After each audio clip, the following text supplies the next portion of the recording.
Hello friends, welcome to my channel. ఇక జరిగింది గనుక చూసుకుంటే, సుబ్బు డాక్టర్ రూమ్‌లోకి రాగానే డాక్టర్ షాక్ అవుతాడు. "సుబ్బు గారు మీరిక్కడికొచ్చారు" అని అంటాడు. అప్పుడు ఆర్య కూడా షాక్ అవుతాడు. అప్పుడు సుబ్బు చెప్తాడు, "అనురాధ మా బుజ్జమ్మ, మా అమ్మాయి" అంటూ చెప్తుంటాడు. తను తన గతం గురించి, అలాగే రాజనందిని గురించి చాలా ఇన్‌ఫ్లూయెన్స్ అయ్యి తనలాగా మాట్లాడుతూ, తనలాగా చేస్తుంది అని చెప్తూ ఉంటాడు డాక్టర్ సుబ్బుకి. అందుకే మీ అల్లుడు ఆర్యవర్ధన్ గారు తనకి బాగవ్వాలని, తను గతం గురించి మర్చిపోవాలని, రాజనందిని గురించి మర్చిపోవాలని ఇక్కడికి తీసుకొచ్చాడు అని చెప్తుంటాడు డాక్టర్. అప్పుడు అను కళ్ళు మూసుకొని ఉంటుంది తన నాన్న వచ్చినప్పుడు. అప్పుడు ఒకేసారి డాక్టర్ వెళ్ళి అనుని టెస్ట్ చేస్తాడు. "నువ్వు రాజనందినివి కాదు, కాదు" అనంటే ఒకేసారి అను లేచి డాక్టర్ కళ్ళల్లోకి చూస్తూ గట్టిగా అరుస్తూ, "నేను రాజనందినినే" అంటూ గట్టిగా అరుస్తుంది. ఆ అరుపులకి సుబ్బు షాక్ అవుతాడు. "బుజ్జమ్మ ఏంటి ఇలా మాట్లాడుతుంది" అంటూ. అప్పుడు ఒకేసారి అనుని "నువ్వు రాజనందినివి" అనగానే అలా పడుకొని పోతుంది. అప్పుడు డాక్టర్ సుబ్బు దగ్గరికి వెళ్ళి ఇలా అంటాడు, "చూసారు కదా మీ అమ్మాయి ప్రవర్తన అలాగుంది" అని చెప్తుంటాడు. అప్పుడు ఆర్య కూడా, "అవును సుబ్బు గారు, ఈ మధ్య తను రాజనందిని ద్వారా చాలా ఇన్‌ఫ్లూయెన్స్ అయ్యి ఇలా మాట్లాడుతుంది" అని చెప్తుంటాడు ఆర్య. సుబ్బు తన కళ్ళలో నుంచి నీళ్లు వస్తాయి. "దీనికి పరిష్కారం ఏమీ లేదా డాక్టర్ గారు? ఆర్య సార్, మీరు ఏదో ఒకటి చేసి మా బుజ్జమ్మను మళ్ళీ మా బుజ్జమ్మలాగా చేయండి" అంటూ ఆవేదన పడుతూ ఉంటాడు. అప్పుడు డాక్టర్ అంటాడు, "తనకి ట్రీట్మెంట్స్ స్టార్ట్ చేశాము. తను బాగవుతుంది" అని చెప్తూ ఉంటాడు డాక్టర్. అప్పుడు ఆర్య కూడా తను బాగవుతుంది అని చెప్తూ ఉంటాడు సుబ్బుకి. "సుబ్బు గారు మీరేం టెన్షన్ పడకండి. నేనున్నాను కదా" అని అంటూ ఉంటాడు. అప్పుడు సుబ్బు అంటాడు, "ఇలా రాజనందిని గురించి తను ఆలోచించడానికి కారణం ఏదైనా ఉందా" అని అంటాడు. "ఈ మధ్య రాజనందిని గదిలోకి తను ఒంటరిగా వెళ్ళి ఇదంతా ఇలా ఇన్‌ఫ్లూయెన్స్ అవుతుంది సుబ్బు గారు" అని చెప్తుంటాడు ఆర్య. కాసేపటికి అనుకి స్పృహ వస్తుంది. అను లేస్తుంది. అను దగ్గరికి ఆర్య వెళ్తాడు. అప్పుడు ఆర్య వెళ్ళగానే, "చూడు, నిన్ను చూడ్డానికి ఎవరొచ్చారు? మీ నాన్నొచ్చాడు" అని చెప్తాడు. అను ఒకేసారి షాక్ అవుతుంది. "నాన్న, మీరు హాస్పిటల్‌కి రావడమేంటి" అని అంటుంది.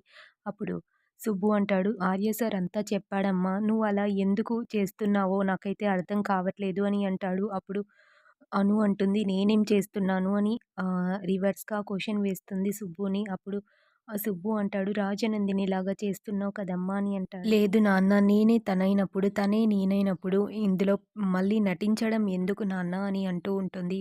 అప్పుడు అను మాటలకి సుబ్బు షాక్ అవుతాడు. ఇక ఆర్య అంటాడు, "అను నువ్విక్కడే వెయిట్ చెయ్యి, ఇప్పుడే వస్తాను" అంటూ సుబ్బుని తీసుకొని బయటికి వెళ్తాడు. "ఎక్కువ తన పైన స్ట్రెస్ పెట్టకండి. నువ్వు రాజనందినినా కాదా అని, ఎందుకంటే అప్పుడప్పుడు తన లోపల అలాంటి హ్మ్, అదృశ్య శక్తి వచ్చి అలా తనతో మాట్లాడిస్తుందని నాకనిపిస్తుంది సుబ్బు గారు.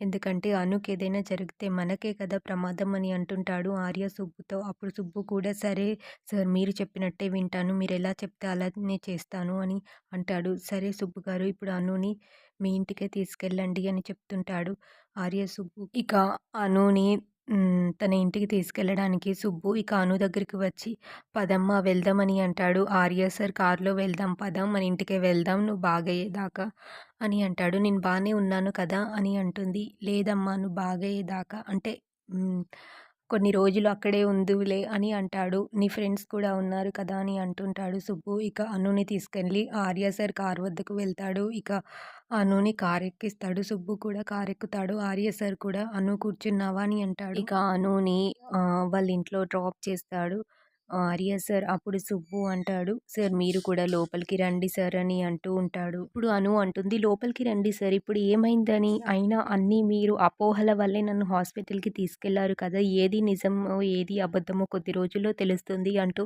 అను వింతగా మాట్లాడుతుంటుంది ఆర్యకి. అను మాటలకి సుబ్బు చాలా షాక్ అవుతాడు. ఇక అను పిలిచింది కదా అంటూ లోపలికి వెళ్తాడు. లోపలికి వెళ్ళగానే అప్పుడు పద్దు షాక్ అవుతుంది సుబ్బుని చూసి. "సుబ్బు, నువ్వేంటి ఆ అనుతో వస్తున్నావు? నువ్వు అక్కడ టిఫిన్ బండి దగ్గర లేవా" అని అంటుంది. "లేదు పద్దు, నేను వేరే తెలిసిన వాళ్ళకి అప్పజెప్పి వచ్చాను. బుజ్జమ్మ హాస్పిటల్‌కి తీసుకెళ్లారంటూ" అంటే పద్దు ఆవేదన చెందుతుంది. "అయినా నీకేమైంది అమ్మీ" అని అంటుంది. అప్పుడు ఆర్య అంటాడు, ఇలా తను అంటూ సుబ్బుతో చెప్పమని చెప్తాడు. ఇక సుబ్బు లోపలికి తీసుకువెళ్ళి జరిగిందంతా కూడా చెప్తాడు. అప్పుడు పద్దు కూడా షాక్ అవుతుంది.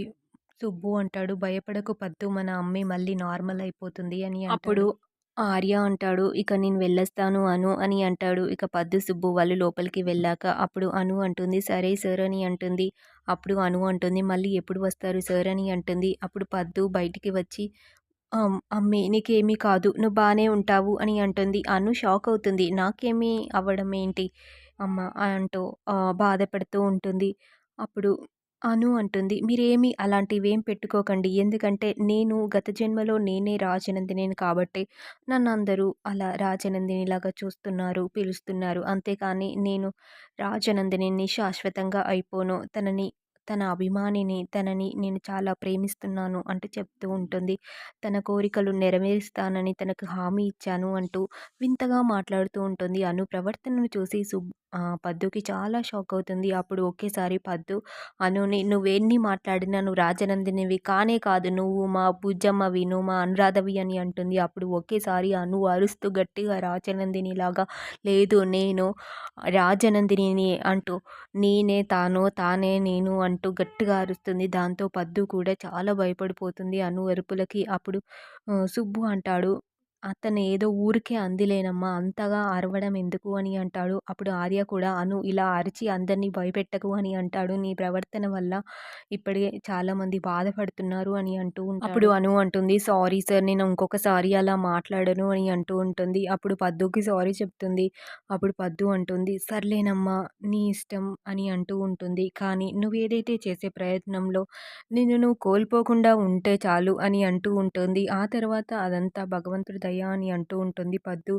అప్పుడు సుబ్బు కూడా "అవును పద్దు, మన బుజ్జమ్మ ఏదైతే ప్రయత్నం చేస్తుందో అది మంచి కోసమే అని తను చెప్తుంది కాబట్టి ఆ మంచి ఎప్పుడూ తనకి కూడా మంచి జరగాలని" అంటే అప్పుడు ఆర్య షాక్ అవుతాడు. "ఏంటి సుబ్బు గారు, పద్దు గారు ఇలా మాట్లాడుతున్నారు" అంటూ తన మనసులో అనుకుంటారు. ఓహ్!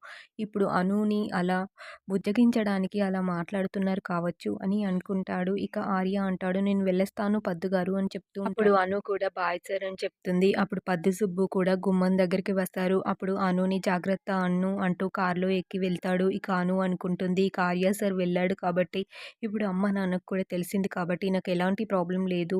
నేను ఎలాగో ఆ డైరీ తెచ్చాను కాబట్టి అందులోని చదివి అసలు ఆర్య సార్ ఎందుకు నన్ను ఆపాలనుకుంటున్నారు? నా ప్రయత్నాన్ని మొదటగా ఆపాలని చూసేది ఆర్య సార్. అసలు ఆర్య సార్‌కి ఎందుకంత ఆతృత, అవసరం? తన రాజనందిని ఎలా చనిపోయిందో తెలిస్తే తనకే మంచిది కదా! ఇలాంటి ప్రయత్నాలు సార్ ఆపాలని ఎందుకు చేస్తున్నారు? ఏదో ఉంది. నేను అది కనుక్కోవాలి. దాని వెనుక బలమైన కారణం ఉంది. అది కనుక తెలుసుకుంటే అసలు దొంగలెవరో, అసలు చంపిన నిందితులెవరో తెలుస్తుంది. ఇప్పుడు నన్ను నేను కాపాడుకోగలను. ఆర్య సార్‌ని కాపాడుకోగలను అని అనుకుంటుంది అను. అప్పుడు పద్దు అంటుంది, "సరేనమ్మా బుజ్జమ్మ అక్కడే పోయావు బయట లోపలికి రా" అని అంటుంది. అప్పుడు ఇక సరే అంటూ లోపలికి వెళ్తుంది. "ఇప్పటికైనా నమ్మారా? నేను గత జన్మలో రావచనంతినిలాగా పుట్టి మళ్ళిప్పుడు మీ కడుపులో పుట్టాను" అంటూ వాళ్ళకి చెప్తూ ఉంటుంది. వాళ్ళు చాలా షాక్ అవుతూ ఉంటారు. ఇక ఆ తర్వాత ఏం జరిగిందో తెలుసుకోవాలనుకుంటే సబ్స్క్రైబ్